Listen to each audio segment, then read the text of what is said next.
Chainsaw Warrior is a card game that was released for PC, Android, iOS, and Samsung devices that was developed and published by Arc Digital in October of 2013. The version I'll be reviewing is the PC version. Chainsaw Warrior was originally a card game that was released in 1987 by Games Workshop. The story is that you are a sole hero in charge of saving New York City. There is an evil called the Darkness who has unleashed hordes of zombies and other beasts and enemies to the slums. Your task is to hunt down and kill the Darkness before it destroys New York City, and you only have 60 minutes to do it. Normally I talk about the graphics, but the game is a card game, so graphics don't really apply here. I mean, I guess the dice look nice when they roll. Since this is a card game, it is a healthy reminder that graphics do not make a game. Sure, the images they show are cool, but most of those images are cards from the original game. This game is just not a graphical game. I see nothing wrong with that. In fact, if they added any additional graphics, it would have taken away from the game itself. You have your stats from the beginning of the game that were set, the background image, and then the cards themselves, and that's about it. The only downside I can think of with graphics is every now and again you will come into an empty room, and the card will say that a dice roll needs to happen to determine if you fight a zombie, and you don't get to see the dice roll, so you have no idea if a zombie will show up. There are only 2 songs in this game. We have an intro song and a song that plays on repeat while you play the game. The game does not need more than that, and the music does just fine to support itself.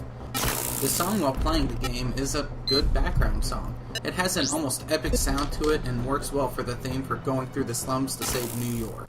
The way that the game works is that everything is based off of dice rolls. This may sound like it's a game based off luck, but that would be like saying Solitaire is a game based on luck depending on how you shuffle the deck. Sure, there is an element of luck, but at the same time, with a good strategy, you can make it through this game, or at least come close to beating it.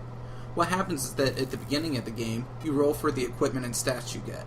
After that, there is really no difference between any of the difficulties. On easy, you can see which items you select and have a much better chance of getting higher stats on your rolls, and on medium, you get higher stats on your initial rolls.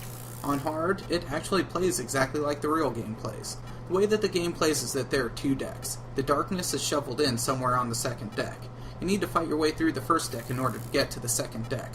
While fighting your way through, you will deal with many different kinds of enemies and traps, ranging from a trap that just hits you with radiation to wandering zombies and beyond.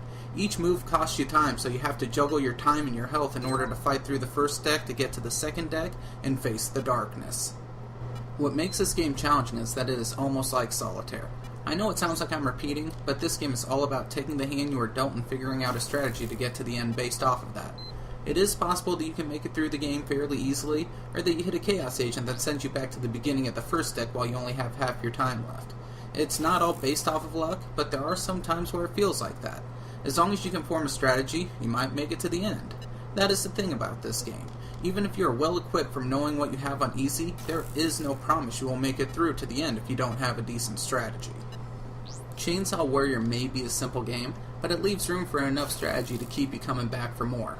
On the surface, it looks like an easy game, but go ahead and try it on easy without a strategy and see how far you get.